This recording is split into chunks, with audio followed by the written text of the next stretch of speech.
কি করছে আমার সুন্দরী বউটা? ছাড়ো, কাজল দেখে নেবে। কেউ আসবে না। ছাড়ো না, কেটে গেল তো। কতবার বলেছি রান্নাঘরে কাজের সময় আসবে না। তুমি বাপের বাড়ি চলে যাও, আমার দ্বারা চাকরিটাও হবে না, আর মিষ্টির দোকানে যেটা পাচ্ছি সেটা দিয়ে সংসার চলছে না।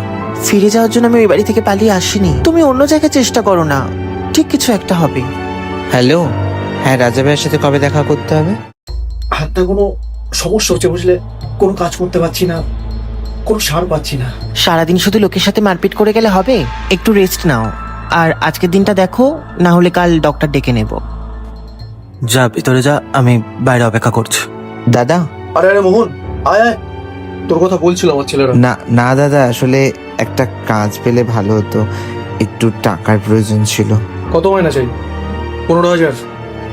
আচ্ছা চল, নতুন বিয়ে করেছিস, 20,000। এগুলো তো অনেক টাকা দাদা, কিন্তু কি কি করতে হবে? সেরকম কিছু না, আমার ছেলে পুলিগুলি তোকে টোপে দেয়, একটু পাশে পাশে থাকিস, চাপা দিয়ে দিস।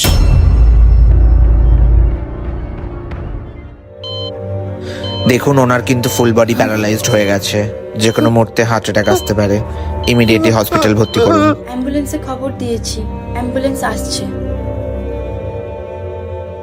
তুমি এসে গেছো তো? তুমি এইসব কাজ কেন করছো? ছেড়ে দাও না গো। ওখান থেকে ছাড়ার কোনো পথ নেই। নিশ্চয় আছে। রাজা ভাইকে বলে দাও যে তুমি এই কাজটা করতে চাও না। তুই তাহলে কাজটা ছেড়ে দিতে চাস? না দাদা, আসলে আমার দ্বারা হচ্ছে না, কিন্তু তুমি চিন্তা করো না, আমি কাউকে কিছু বলবো না। আরে তুই অত চাপ নিচ্ছিস কেন? তুই আমার ছোট ভাইয়ের মতো। যা যা যা, কোনো অসুবিধা নেই। ঠিক আছে, আসছি তাহলে, থ্যাংক ইউ।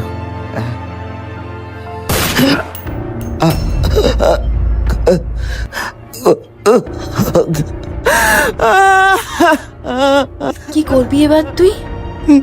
বদলা নেব। আমাকে একটু সাহায্য করবে দিদি?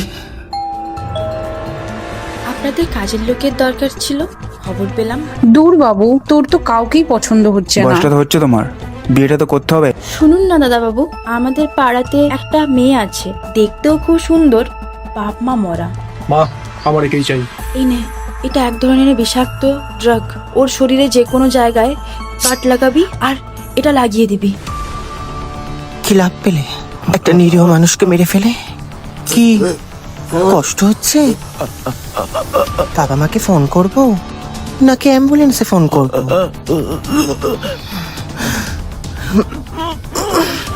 ফেসে যাবো না তোরে? হার্ট অ্যাটাক আসার কথা ছিল না, হার্ট অ্যাটাক এসছে। বাড়িতে ফোন করো, আমি বিধবা হয়েছি।